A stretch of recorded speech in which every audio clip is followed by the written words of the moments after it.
Thank you for tuning in to the weekly report. What will weapons inspectors find in Syria, and does it matter?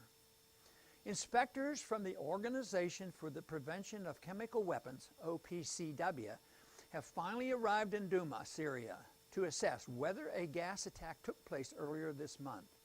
It has taken a week for the inspectors to begin their work as charges were thrown back and forth about who was causing the delay. Proponents of the U.S. and U.K. position that Assad used gas in Douma have argued that the Syrian and Russian governments are preventing the OPCW inspectors from doing their work.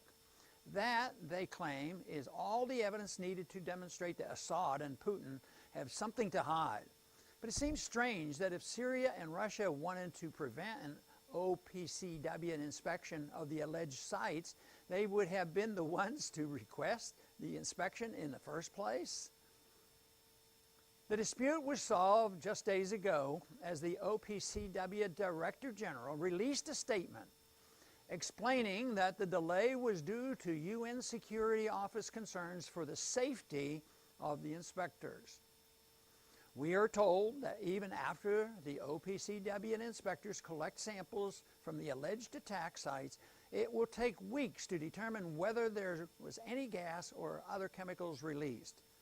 That means there is very little chance President Trump had slam-dunk evidence that Assad used gas in Douma earlier this month when he decided to launch a military attack on Syria.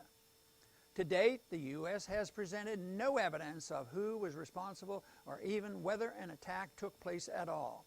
Even right up to the U.S. missile strike, Defense Secretary Mattis said he was still looking for evidence. In a tweet just days ago, Representative Thomas Massie expressed frustration in a briefing to Congress last week. The Director of National Intelligence, the Secretary of State, and the Secretary of Defense provided zero evidence that Assad carried out the attack.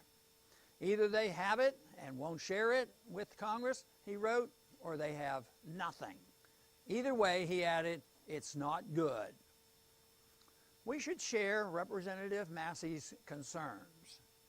U.S. and French authorities have suggested that videos shared on the internet by the U.S.-funded White Helmets organization were sufficient proof of the attack.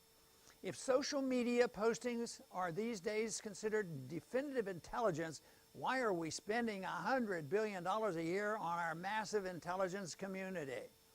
Maybe it would be cheaper to just hire a few teenagers to scour YouTube. Even if Assad had gassed his people earlier this month, there still would have been no legal justification for the U.S. to fire 100 or so missiles into the country. Of course, such a deed would deserve condemnation from all civilized people. But Washington's outrage is very selective and often politically motivated. Where is the outrage over Saudi Arabia's horrific 3-year war against Yemen? Those horrors are ignored because Saudi Arabia is considered an ally and thus above reproach. We are not the policemen of the world. Bad leaders do bad things to their people all the time. That's true even in the U.S., where our own government steadily chips away at our Constitution by setting up a surveillance state. We have neither the money nor the authority to launch bombs when we suspect someone has done something wrong overseas.